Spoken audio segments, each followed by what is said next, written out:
Hello, everybody. I just figured I'd do a little preamble because this is the first one of this I'm going to do.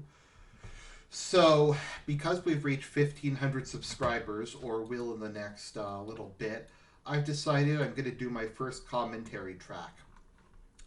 And I'm going to probably keep doing these if people like them. I've been wanting to do these ever since I first watched Mystery Science Theater 3000. And since I've started, I've seen a lot of the riff track ones.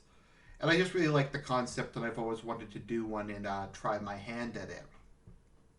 So the first movie I'm going to do is Frank Herbert's Dune, the David Lynch one.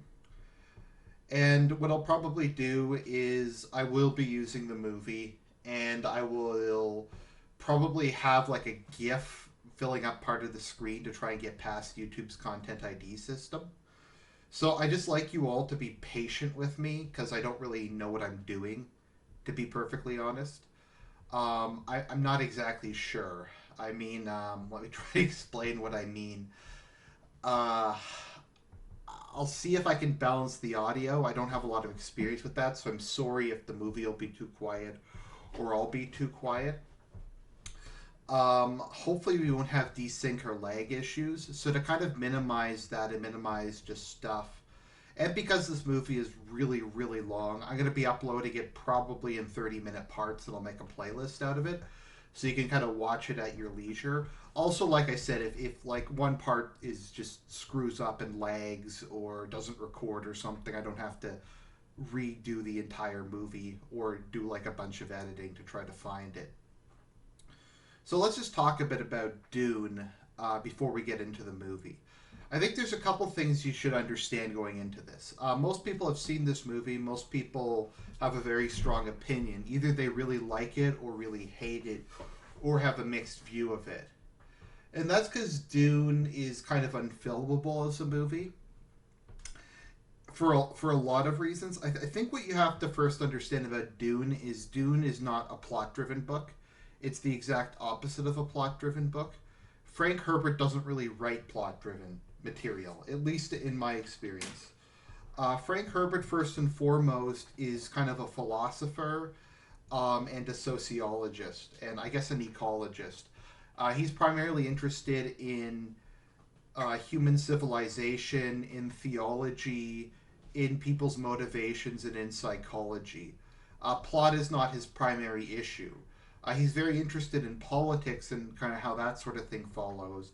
So his head's not entirely in the clouds, but Dune and a lot of his books are extremely dialogue heavy, etc.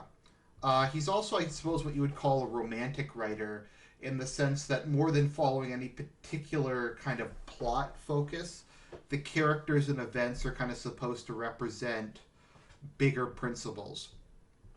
They're supposed to kind of represent the conflict between ideas. They're supposed to be kind of archetypical, etc. So I think when you go into Dune, you have to understand it's about the ideas behind it first and foremost, and the characters as well. And the plot is kind of secondary. Not to say I don't like the plot. In particular, the lore behind Dune is amazing. It has very deep, well thought out lore, but the plot of the books is often leaves you kind of scratching your head, go, what? Or, huh?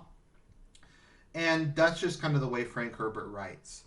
So that being said, I think part of the reason why this movie is so weird is because a lot of aspects of Dune are just very hard to film, because they're kind of things like that they have in conversations or that are described in a very kind of specific way, and it's hard to film it.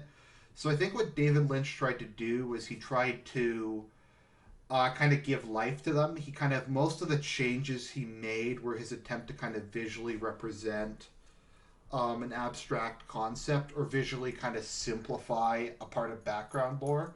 And I think a lot of reason, like the weird stuff in this movie is to kind of represent that. Like the heart plug thing is to represent how crazy the Harkonnens are. They didn't really have time to go into the background of the Sardaukar and why they're so strong, so they just have them coming from a planet of poison gas.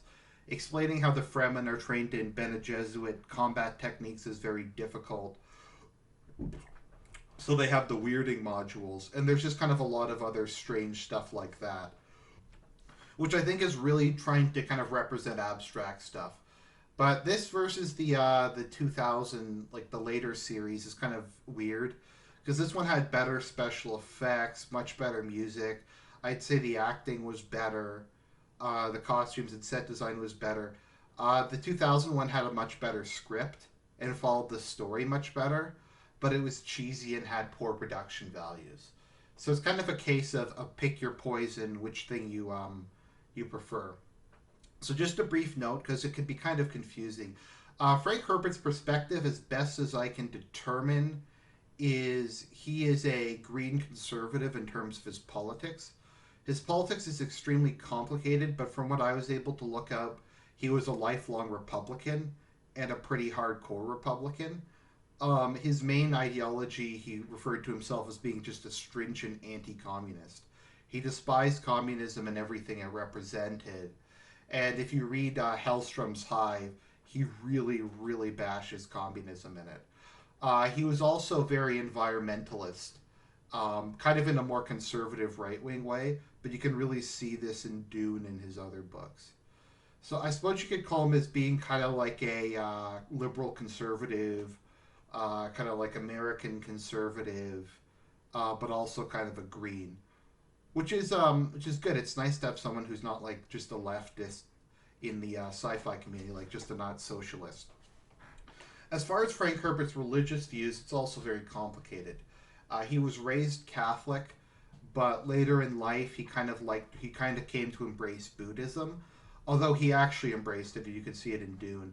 He actually understood Buddhism and kind of understood the philosophy behind it, unlike a lot of people who like are like, oh, I'm a Buddhist because it's cool.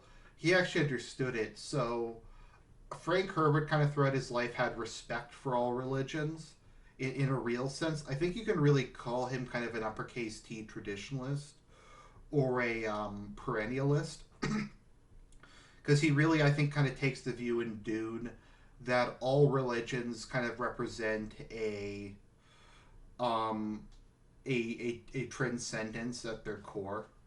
And I find in Dune they treat religion with a lot of respect. Some people interpret his work as being anti-religious because he's extremely cynical about messianic complexes and millenarianism. But I don't really like either of those either, so it doesn't really bother me. But in contrast to a lot of science fiction authors, Frank Herbert's a lot more conservative, or at least a lot more kind of politically open minded. He treats most religions with a large degree of respect, and he takes just kind of a more humanist perspective towards characters.